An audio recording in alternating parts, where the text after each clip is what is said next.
After sunset, now the day's ending, and the night is pouring out. It's the title of this painting, where we see a small town or property protected by massive walls while the night takes over the sky. A small road passes by on the right, lined with what may look like gravestones. There's something eerie about this landscape. You can't see beyond the walls. Darkness is settling, and the only glimpses of light are far away in the distance. Then you realize that the perspective the artist Lauritz Anderson Ring is giving us is one halfway through the ground. What is revealed through this perspective is a dozen of skulls piled up on one another below the ground. 70% of Ring's paintings are landscapes. Take Summer Day by Roskilde Fjord, perhaps one of his most famous paintings, at least in Denmark, where you see, well, a really nice landscape. I don't have much to say about it. However, After Sunset, though it's not as popular, expresses something of value, Ring's own experience and relationship with death. Ring was a Danish painter who you may learn about, funnily enough, in Nobel Prize-winning author Henrik Pontoppidan's novel Night Watch. The character Thorkild Drelling is modeled after him, a painter and failed revolutionary. Ring, being part of the rifle movement, walked around with a loaded gun and fought for democracy and social justice. This fight for social justice was apparent in the subject matter of his earlier paintings, often depicting rural workers and peasants. But as shown in Pontoppidan's novel, Ring was a failed revolutionary. His mental health waned, and such was the death of his political engagement. However, death also surrounded him, not in his political ideas, but in his family. He first lost his 66-year-old father in 1883, and in 1886, his brother Ole died at the age of 36. This painting, The Harvest, shows Ole only 1 year before his death. Ring would later name his son Ole after him. During that time, death would find its way through Ring's paintings. A good example of this is Rooks on the Plowed Field, made in 1891. There is first a focus on the ground, the horizon line being extremely high in this case. There's also a strong contrast between the lifeless plowed field and the green and yellow lively field on the right. Finally, there are the rooks. Dark and menacing, they're invasively swooping down in the distance, eating the last remnants of life left in the deserted soil.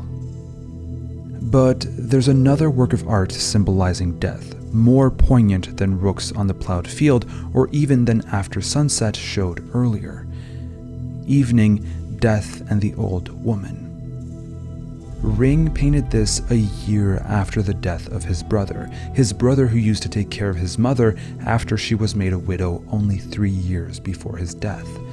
She was now alone in her 70s, and one can only imagine how devastated she must have felt. I can't help but to see this painting in relation to Ring's mother. An older woman sits down an evening on the side of the road. She sits down on a huge bag which we assume she's carrying down the road. Her expression says everything we need to know about her situation. She's tired. We don't know how long she's been walking for. We don't know how heavy her bag is. We don't know how far she still has to go. But we know she's tired. This is her break. It's over for her. And just above her, blended with the darkness of the evening sky, is death. Death, represented as a skeleton, seems to be grinning.